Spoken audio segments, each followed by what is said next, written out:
This is OverDrive with Hayes, Noodles, and the O-Dog on TSN 1050.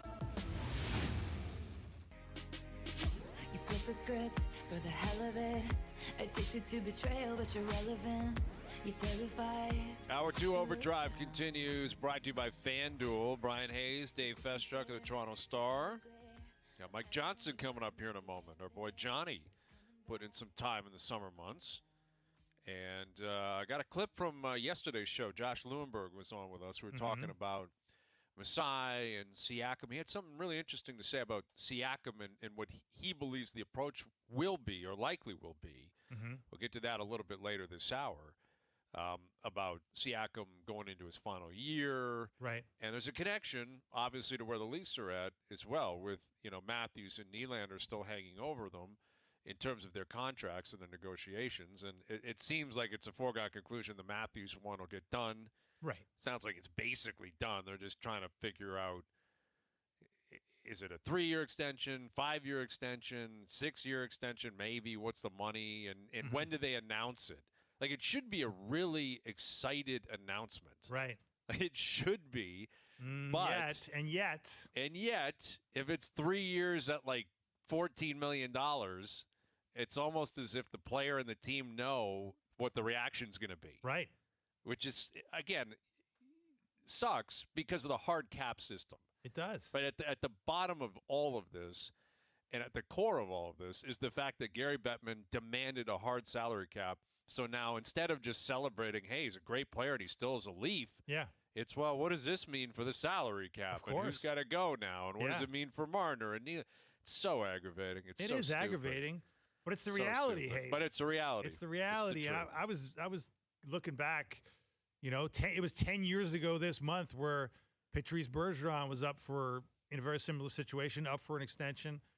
And, his agent said to him, his agent, who now happens to be the GM of the Montreal Canadiens, Kent Hughes, said to him, you know what, I think you're worth about $9.5 million, over, 5 years. And Bergeron said, no, can't do that.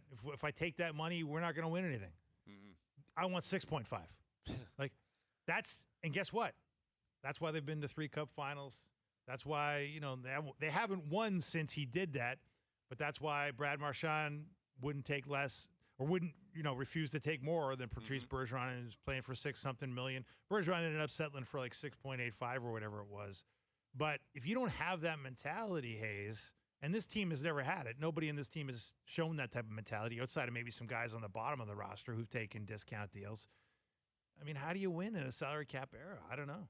I'm not sure it's possible. Yeah. And sometimes it is that obvious and right in front of you, right? It's not really about, their defensive coverage and getting bounces and what does the goalie do in a big moment. Coaches, you shuffle the coaches, shuffle the role players, shuffle all these guys around. You got bring in the savior Ryan O'Reilly, bring in the savior Nick Foligno, bring in all these guys, and nothing's really mattered, right? Because of the nut of the issue is 4 guys making 50% of the cap. Right. And maybe the built-in culture that comes with that. Yeah. Right? That it's about the business as opposed to winning. Right. And you'd like it to be about both because it is business. It's their lives. They all want to make money. They all should make money. But there's got to be a marriage of the two. There's got to be a meeting of the minds somewhere in the middle. And to your point, it simply has not happened really with any of them. And if that mentality continues and that approach continues, then there's going to be blowback to that. There's going to be a reaction to that. Yeah. And I don't know if that's what's holding up the Matthews situation, but it might be. Like the idea of them, it better not be like a Friday news dump. Imagine that. It can't be. We re-signed our best player. Let's bury this. Right. We'll see him maybe next week. He might fly up and talk to people about it. Like this should be a massive press conference. You send it out tomorrow. Big news. Everyone get down there 11 a.m. Austin will be here. Yeah. That is what should happen. And I would suggest if it's a long-term deal, that's what will happen. Yeah. But if it's like a 3-year deal at big money, I don't know. And, with Nylander, again, I think the difference between where the Raptors are at and where the Leafs are at is the Leafs are in a cup window. The Raptors are not. No. Right? The Raptors are not a legitimate championship contending team. Not even close. It's not even close. No. Like no one on earth thinks that this team as they're currently constructed, can win a title. It can't happen. It won't happen. So you have to deal with asset management differently than what the Leafs probably do, or maybe should, based on the fact that every season is more amplified and more important to take advantage of this current window. And as a result, if they play it out, it might be an option. Here's Mike Johnson, our TSN hockey analyst, joining us here on the Maple Toyota Hotline. Johnny, we're into late July here, July 20th. Are you surprised that there's been no news on the Matthews and Nylander front?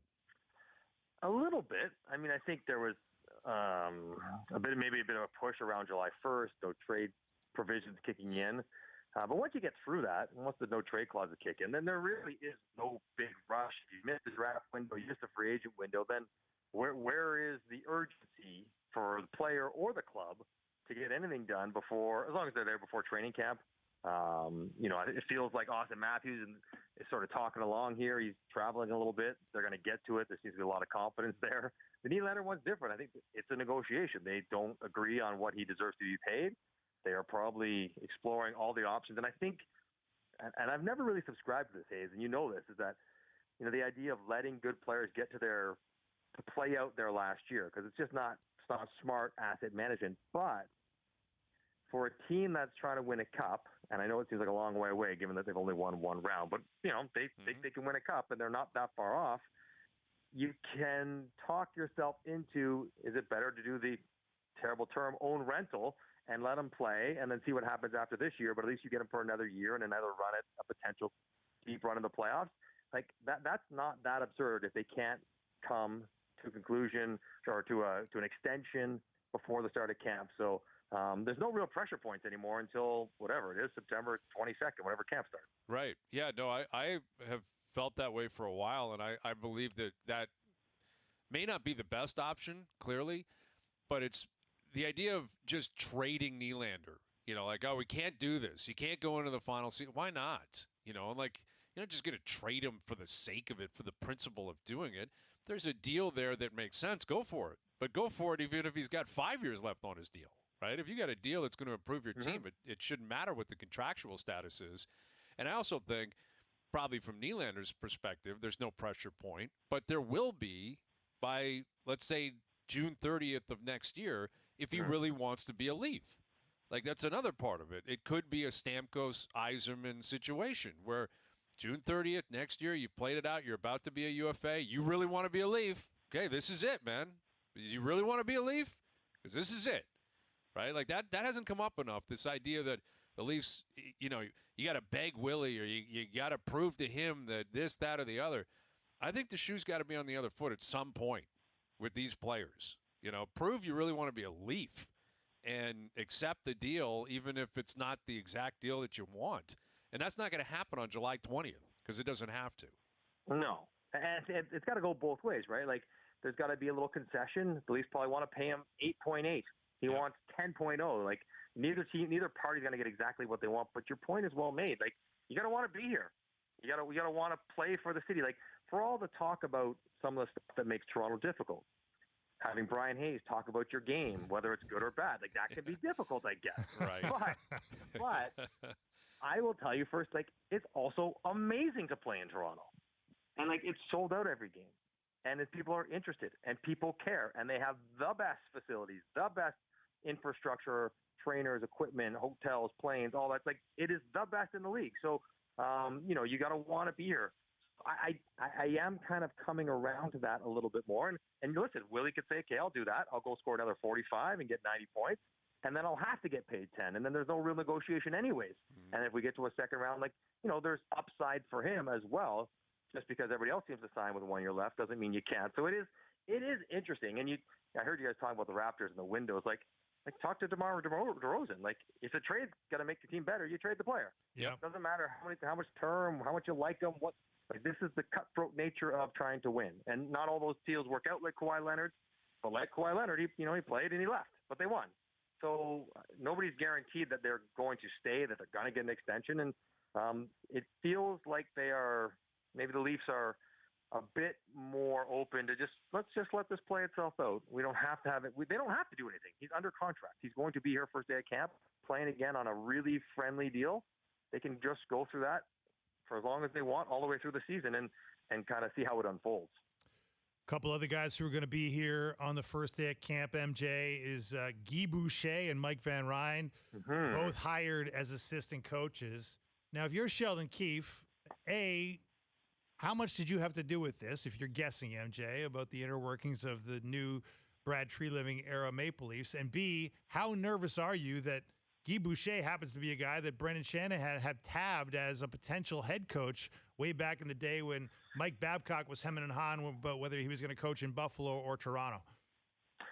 You're probably not as comfortable if you're Sheldon Keefe as if you would have picked your two guys. Right? Your guys who are no threat. You worked with them before. They're younger than you. Whatever it might be, they're clearly your assistant. But again, if you have confidence in yourself, and I do think Sheldon Keefe does, if you believe in what you're doing, then you want smart people on your staff, even if they've been former head coaches, even if they've been interested to be a head coach in your team. He's still under you. He's going to offer something to your team. If he makes your team better, then you're going to look good. You're going to look the best of all of them.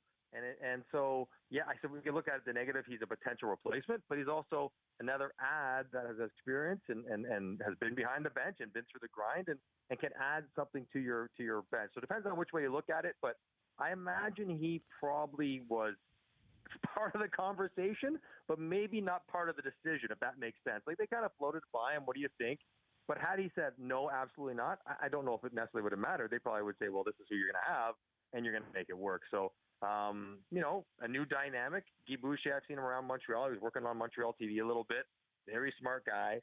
And also, having spoken to him briefly a few different times, at the whatever press room, everyone thinks of Boucher, you think of what? 1-3-1. Right. Trap, Chris Pronger, passive aggressive. Someone come check me. This is nonsense the way you're playing hockey, right? Like, that's what you think about when you Guy Boucher system play. And we spoke at length about it, and he talked, over the course of a few meals, whatever, about wanting to learn and wanting to change and wanting to evolve as a coach, as a guy who fought the game and how he saw it. So I don't think he should be pigeonholed into the guy who's going to put in a 1-3-1 trap like he did 10 years ago. I think he has spent a lot of time coaching a lot of different places, watching a lot of different systems be successful, but he's not beholden to that. I think he's going to bring in different ideas, whatever they might be, but it's not just Boucher 1-3-1. That's all he's got. Mike Johnson, our TSN hockey analyst. So the Ilya Samsonov arbitration case is nearing close, and the Leafs went in at $2.4 million, Samsonov at $4.9 million, standard procedure. Gut reaction. Hey, when you saw 2-4-4-9, what was your gut reaction? Low-balling and high-balling, quite frankly. So okay, let's turn this into a baseball arbitration. Who wins? Like, where baseball, you have to take one or the other. Yeah. Who's closer to what he's worth? I think the Leafs, because I think he's. Oh my God! Yeah. What? I think he's worth $3.5 million. I think he is, and I think that means they're $1.1 million off, and he's $1.4 million off.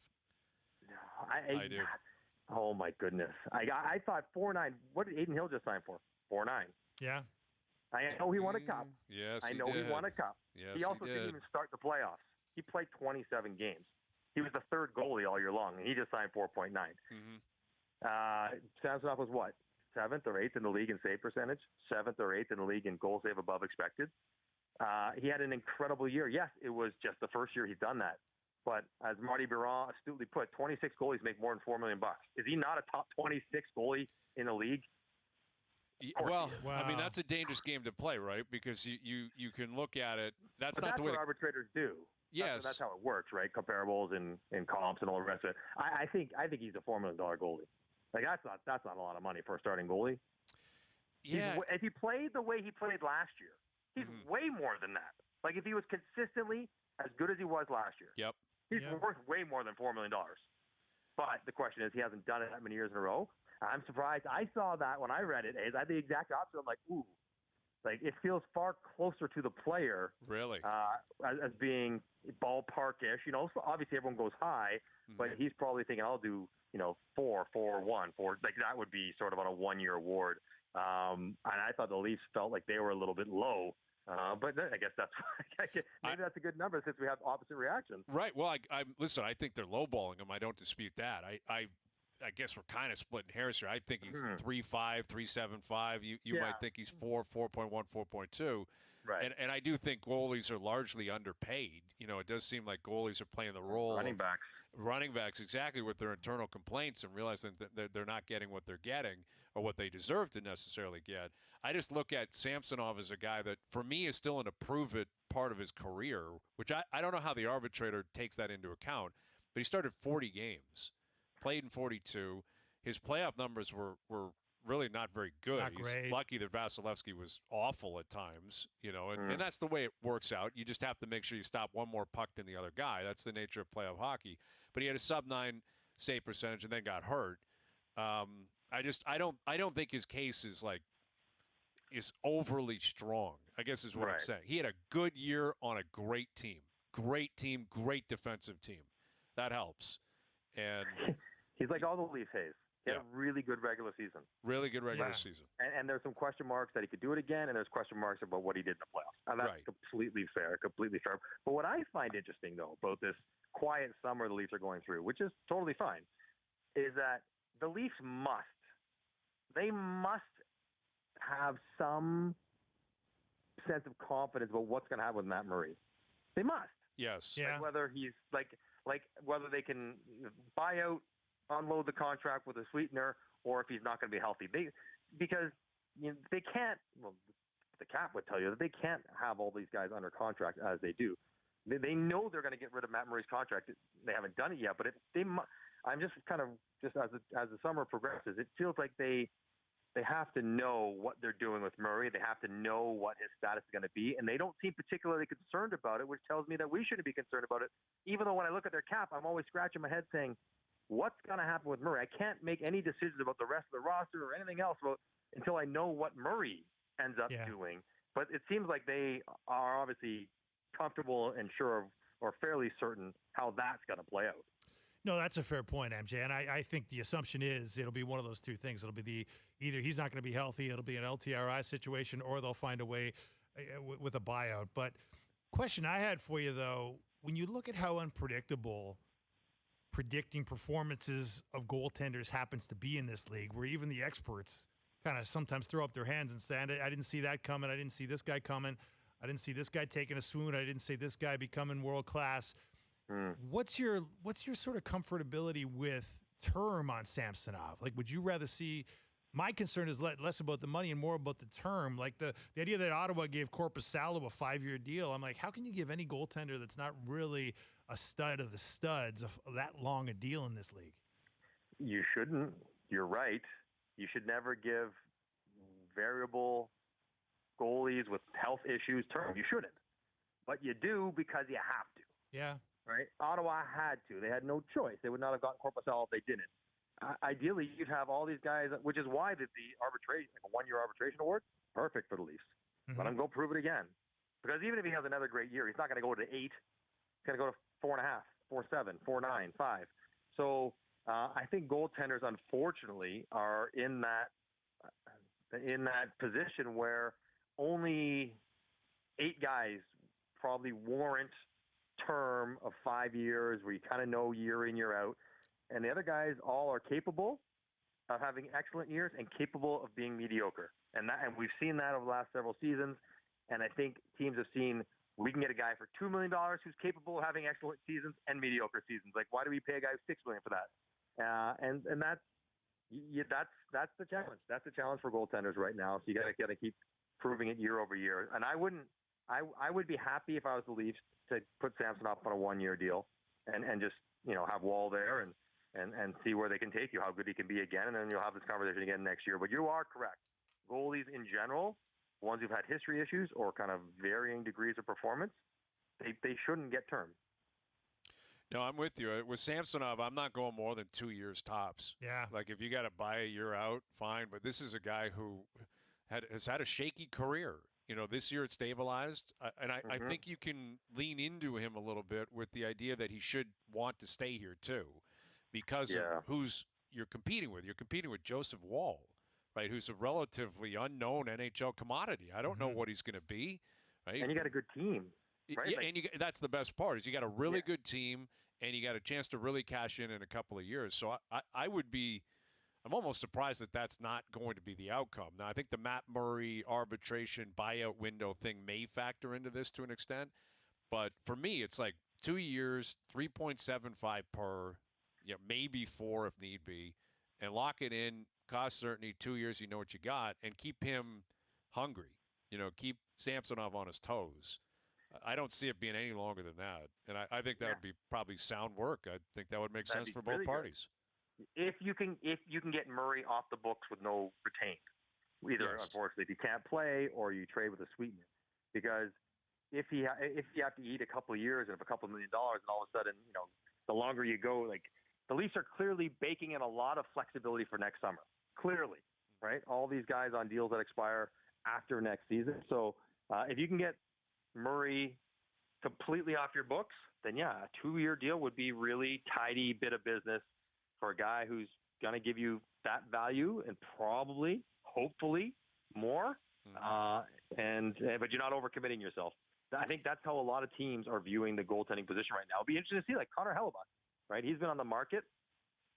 No team has yet stepped forward and say, we want to give this 31-year-old perennial Vezina contender a 7-year contract. I don't, or trade the big assets for him. I just don't know if the market is there. The appetite around the league is just changing quickly. They're the running backs, which is weird because they're clearly the most important position. That's the thing. They're actually the quarterback. That's the quarterback. What's wild. It's like the running back. That's exactly it. Except it feels like Brock Purdy is as good as whoever. Yeah. Jimmy G. It just, what I mean? Like, I know, but it feels like there's an avenue here, isn't there, for someone to sneak in and grab someone and take advantage of the marketplace. This is where Swayman's offer sheet. I'm telling you, yes. Jeremy Swayman. Mm-hmm. I think, what is it? 6.3 is the one offer sheet cut off, and it's a first, second, third, or something. I'm like, I'll give that guy 5 years and 6.2. Would you really? If he wanted to take it. Wow. Yeah. And I think he's really good. And with the cap going up as it is, I'm like, I'd roll that dice and try to get that kind of value, or 5, or whatever it would cost to get him. But yeah, it does feel like there is the marketplace is strange that way, Hayes. Right? Like if you could figure it out, if you get the right guy, you could really lock in some value. Big time. What's your level of interest in Erik Karlsson, MJ? If you're looking at him, he's languishing on a bad team in San Jose, but he's wins the Norris Trophy in this Renaissance year at age 33, but 4 more years on the deal at $11 million plus. Like, it's a strange situation because nobody doubts his offensive firepower at this point. But he was doing it on a bad team, and he's worth a lot of money. Like, could you see him fitting in on a team that actually has cup aspirations? Yes, I think so. My interest is high. I like good players. You can't have too many of one kind of player, and you can't have too many Erik Karlssons, as great as he is. You can't have 6 guys like him playing defense. You need a mix and a match. And but I would be interested if you get him at $8 million. If you run down all the defensemen and make $7 or $8 million to get 75 points, even if he's not the best defensively. And to be fair, he wasn't relative to the rest of the team in San Jose. He was really good away from the puck at 5-on-5 last year. But I think about Toronto. I'm like, why would they go get John Klingberg, who's a poverty-stricken man's version of Erik Karlsson, right? Like he's the same guy. He's a right-shot, offensive-minded defenseman who may have the odd gaff, but can dazzle you with the puck. Except he makes $4 million. He's not nearly as good. Like there's no room for Klingberg if you have Karlsson. And in fact, the bigger comparison is like you have Morgan Riley, who's an offensively gifted defenseman, who's not Rod Langway at his own end. And, he's going to leave a lot of minutes. Can you have him make an 8.5, or would you rather have Erik Karlsson? If you didn't have Morgan Riley at that salary, then there'd be a gaping hole for a guy who does what Karlsson does. But on the Leafs, with Riley sort of being a one-side stronger offensive defenseman, I want Karlsson, but the fit doesn't seem quite as natural for Toronto. But if I'm a good team, listen, if Carolina's in on anything, I got to examine what they're doing, because Carolina does a lot of smart things, and if they're in on the idea of Karlsson, then I would think that they've got it figured out pretty well. Well, and it sounds like Pittsburgh is also in on Karlsson. Yeah. And I wonder if Dubas was still the man in Toronto, would the Leafs have been in on Karlsson, and obviously avoided Klingberg possibly, and maybe avoided other pieces that they invested in. I'm not sure, but it sounds like Dubas. I guess there was a report that like Crosby and Letang are cool with it. I don't really know what that's all about, but they've got a shortened window, right? Like Carolina is not dealing with a cap crunch or dealing with a core players that are running out of time. I guess Brent Burns notwithstanding. But, Pittsburgh's in a situation here where they got like 3 years, tops, like maybe less than that. Yeah. And, you bring in Karlsson, it's like Karlsson, Sid, Letang, Gino, all guys in their mid to late 30s who are rock stars, Hall of Famers. Mm-hmm. What else do you have? What else? You got Gensel, you got Rust, you got, Yeah, Raquel. Raquel, you got Jari back. But, man, I don't know. It'd be interesting. The thing about Crosby and Letang, when I think about it, Hayes, okay, Letang shoots right, plays on every power play, has for a decade. Yep. Guess who's not going to play on the first power play if Karlsson's there? Yeah. Probably Letang. And that's why he has to be okay with it. And that's why his boys, Sid, Gino, Rusty, Ricky, whatever, all those guys, like they don't want to see their buddy get bumped, who's been through so much and is so important there and is really very good at it as well. Bad. So that's why those guys would have to sign off. Instead, he's going to come in there. He'd be the highest paid player in the team, which I don't think that really matters around. But, you want to – everything you do in Pittsburgh, you want to clear with Sidney Crosby. And even in Carolina, like, it didn't really work with Brent Burns and Erik Karlsson. Like, it just didn't. They couldn't play on the power play together. It just was too much of the same thing.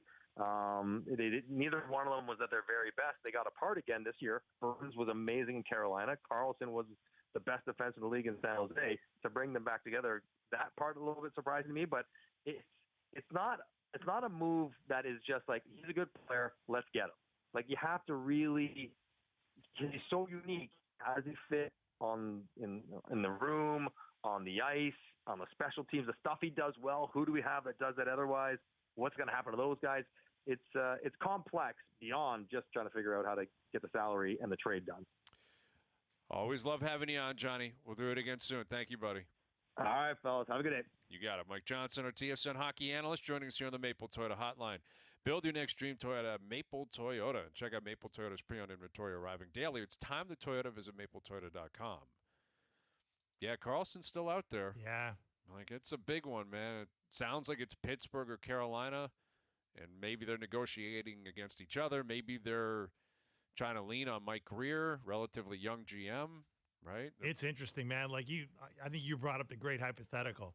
What if Kyle Dubas and Brendan Shanahan would have come to some sort of agreement and he was still here? He talked about how he was open to anything. Would you have been open to Erik Karlsson? Right. Transforming the blue line of the Toronto Maple Leafs. I think it's very possible, right? If he looks at Pitt, and yes, a different situation, but still kind of core pieces who have been there for a while. Yeah. And they feel like they're in a window. If he's going all in on Karlsson, if the reports are accurate, I would like to believe he'd probably at least be investigating that idea from a Leaf standpoint. Whether it could work out or not is a different story. And a lot of it's going to be based on how much of the money San Jose is willing to eat, to unload Erik Karlsson. They're going to have to eat some of that money. He's making $11.5 million per year for 4 more years. Yeah, it's complicated on a lot of levels, right? It really is. Like, what are you giving up in assets? How are you making the money work? It's a problem for everybody. Everybody good, anyways, unless you're a bottom feeder that's trying to get to the floor. So, no, it's complicated, but it felt like, it feels like it would be a move that could work for Toronto because, forget Klingberg and forget what they've done to this date, but it just felt like they needed more from back there in the playoffs, right? Like they almost no offense from the blue line at too many times, right? And this was a team that was scoring 2 goals a night and needed more offense.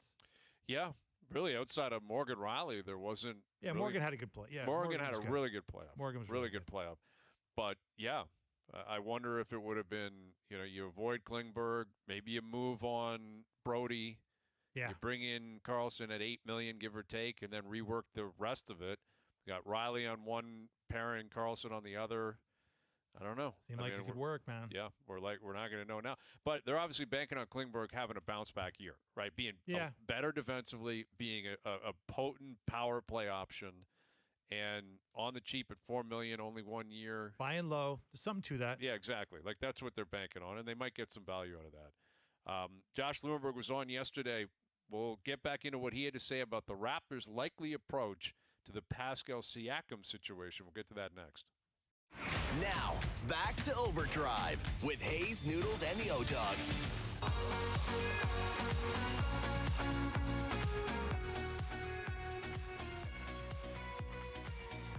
All right, Claire Hanna will join us of TSN in about a half an hour. Canada versus Nigeria, Women's World Cup.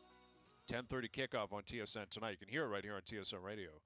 So we'll tee that up in about a half an hour. Mark Feinsand of MLB Network in about an hour. Jays winning 4-0 earlier today.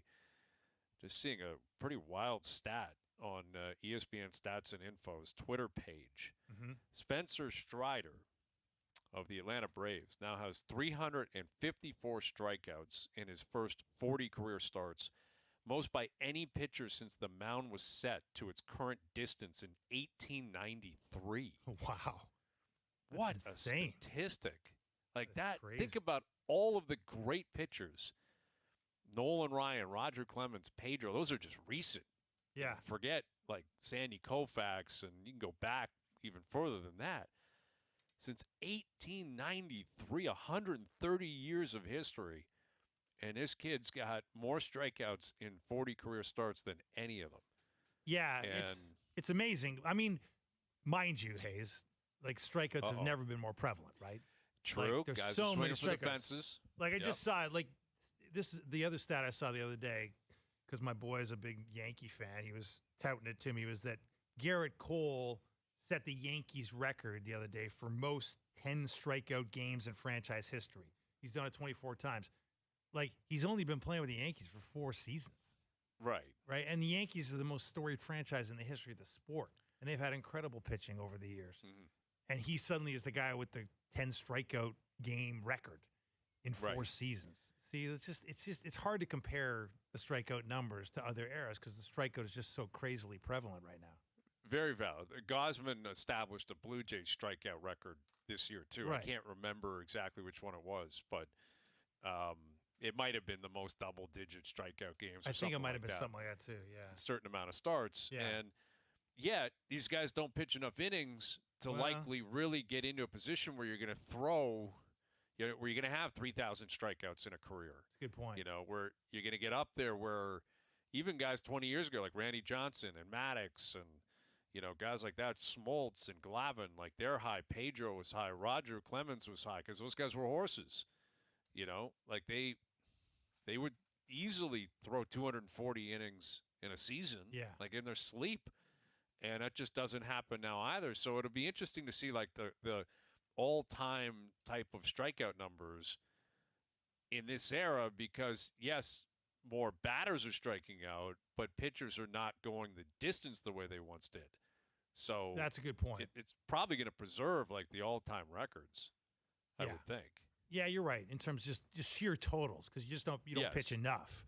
The sheer totals are kind of crazy. You're right, but yeah, as much as the pitch clock has helped, and I'm really a big fan of it, and it's great that the games are shorter and the games are moving along better.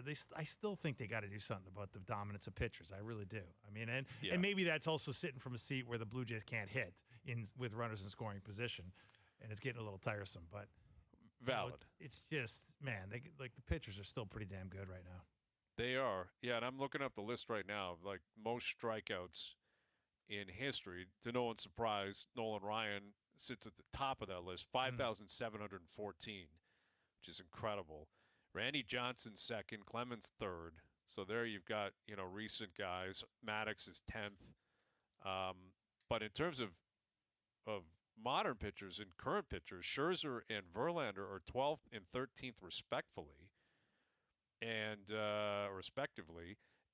Zach Greinke and Clayton Kershaw are 20th and 21st.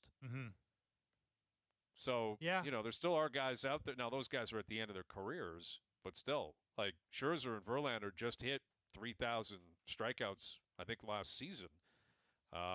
So, there you go. But, I don't know. It's an interesting stat, though. It's still a lot of strikeouts it's amazing for a young guy. No, and it it's speaks amazing. to what the Braves have kind of created there. They're a hell of a team. Alex Anthopoulos. Yep, he knows what he's doing. Got to figure it out. All right, we had Josh Lewenberg on yesterday. We asked him about Pascal Siakam, who has 1 year left on his deal, is extension eligible right now, and has been in trade rumors and talks. Oh, yeah. Seems like daily, really, for the better part of a month and a half, 2 months. Here's what Josh had to say about how he approaches the situation and how he thinks Masai and company will. I would be really surprised if Pascal Siakam was in the final year of his contract next year with the Raptors. I think based on a number of things, including and especially the Raptors just losing a key player for nothing, they either want to move him or extend him. I don't see a scenario where they do neither of those things. The only thing is, from what it sounds like, neither of those things are imminent right now.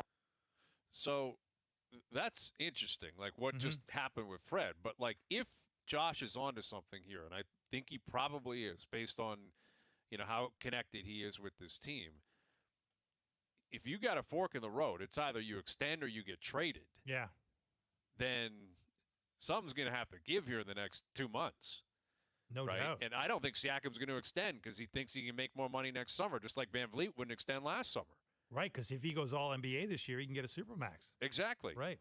Exactly. Yeah. And, look at what Van Vliet just got paid. Like, Fred, there were substantial reports, legitimate reports that, the Raptors were offering upwards of, I think, was it $28 million a year, $27 million a year? And he turned that down, as he should have. He just made $43 million a year. Crazy money. So what are they going to offer Siakam here? 40 is crazy money, but it's huge money, I'm sure. 45 million, 40, I don't know what it is. But he can make more than that max, if he has a right? big year. It's Whatever either, the max is. Yeah, 30% of the salary cap, or if you get the Supermax, you get 35% of the salary cap. Right. It's pretty simple calculation.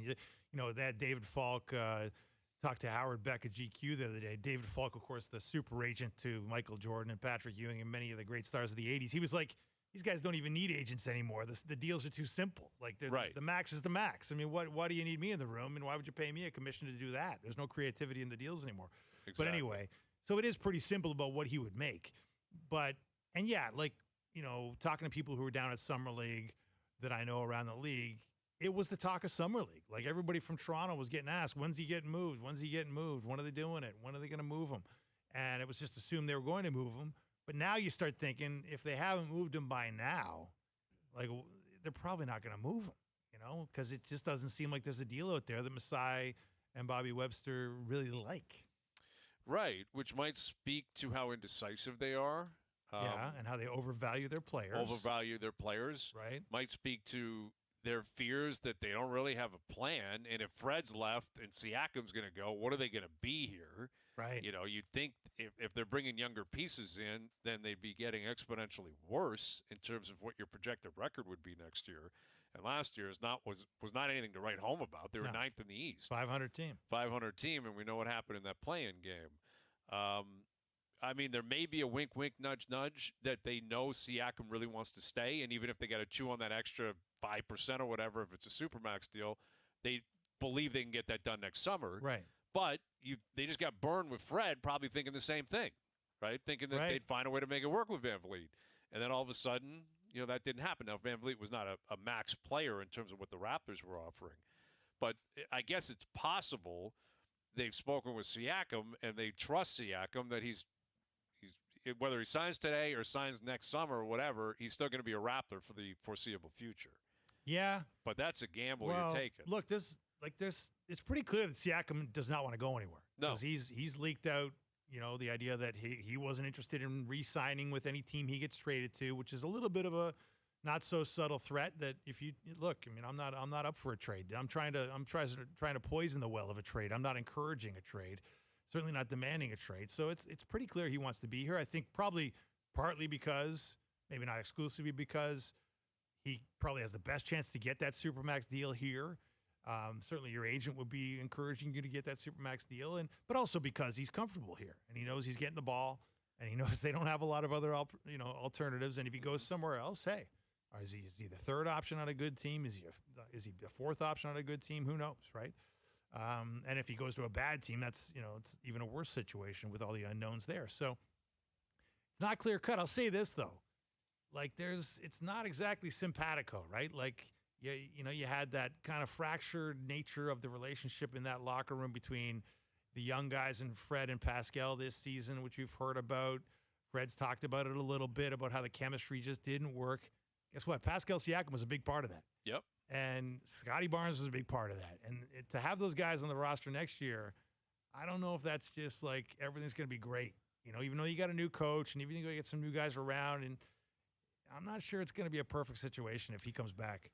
No, and that's the truth. If it's hanging over, the room and the organization in terms of his future and what he represents, and you got a new coach as well, and Siakam is he's the only guy left that's got a ring on. Yeah. I guess OG was around, but he didn't play. Yeah. Like OG wasn't playing in that run. Boucher's still around. Yeah, I guess Boucher. But in terms of like having a voice and being the carryover and being a guy who knows actually had a role, a big role. Played a significant role. That would be Siakam. I'd like to know what Masai and Bobby Webster are thinking here. Like how many of their plans have fallen through? Yeah. Right? Because you never know that. You hear rumors and you believe it's the other teams that are instigating them, but that's not always the case. Just because you have the asset doesn't mean you're always in the driver's seat. Yeah. If you want to relieve yourself of that asset, right? And if the league knows, hey, Masai realizes he's got to get him out or really wants to turn things over, you lose leverage. For sure. At that point. And if you go this deep into the summer and a lot of teams have already done their work, there's even more leverage that gets lost 100%. because the windows are closing. 100%, Hayes. You're right. Look, I'm telling you, you don't need to be completely inside the four walls of the Raptors front office to sketch out what's going on here. Like, Masai's talked about it, like, pretty openly. He did not enjoy watching this team play. No. He said that himself. He talked about the selfishness. Well, who was one of the most selfish players on this team last year? It was Pascal Siakam. Right. Shooting all the time. Jacking up a lot of shots. Jacking up a lot of crap. I mean, and rightly so in some ways because they didn't have much of a half-court offense. We saw how bad their half-court offense was. Yeah, terrible. It was all the only time they ever got easy buckets was when they were doing the Nick Nurse, hound them for 94 feet and get turnovers and deflections and get the ball moving the other way on the break. But they didn't know how to score. They didn't have easy buckets on the half-court side of things. And so Pascal Siakam felt like a lot of the time the best option was him dribble, put something, spin, shot, right? And guess what? That not everybody liked that in the building. No, I can understand that. Meanwhile, he's the architect of that team. Yeah. It's his team. Nick Nurse has paid the price. He's gone. Fred VanVleet said, I'm out of here. And we'll see what comes of it next. Claire Hanna in about 20 minutes from Australia. You got Canada, Nigeria, Women's World Cup kicking off tonight, 10:30 Eastern Time on TSN and right here on TSN Radio. So we'll catch up with Claire. Mark Feinsand still to come. We're getting close to the baseball trade deadline. What does he make of what Atkins had to say yesterday, what the Jays pecking order could look like in terms of their needs, and his take on where the Jays are at in general and the American League East for that matter. So Mark's coming up in about 45 minutes. With Dave Feschuk of the Star, I'm Bryan Hayes. OverDrive continues, TSN 1050 and on the TSN app. Now, back to OverDrive with Hayes, Noodles, and the O-Dog.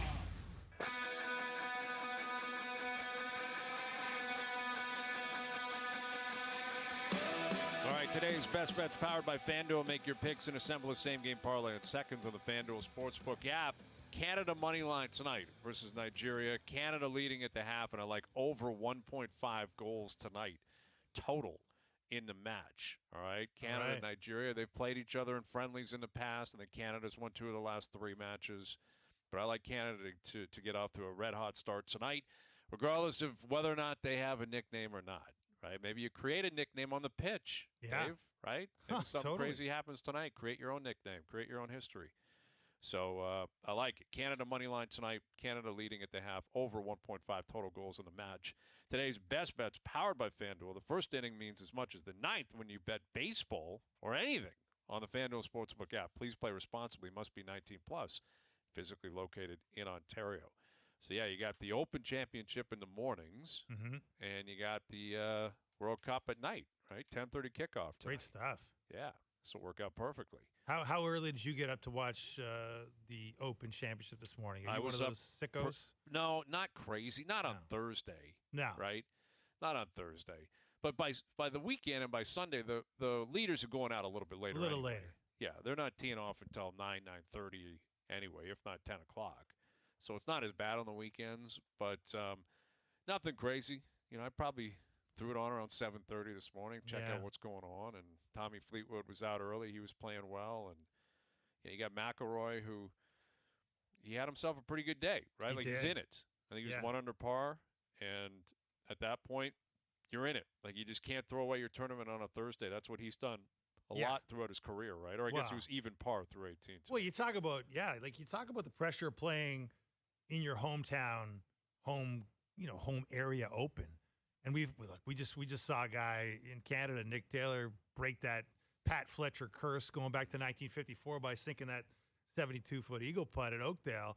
And that had weighed on Canadian golfers for all those years. It weighed on Mike Weir. It weighed on all these guys for decades.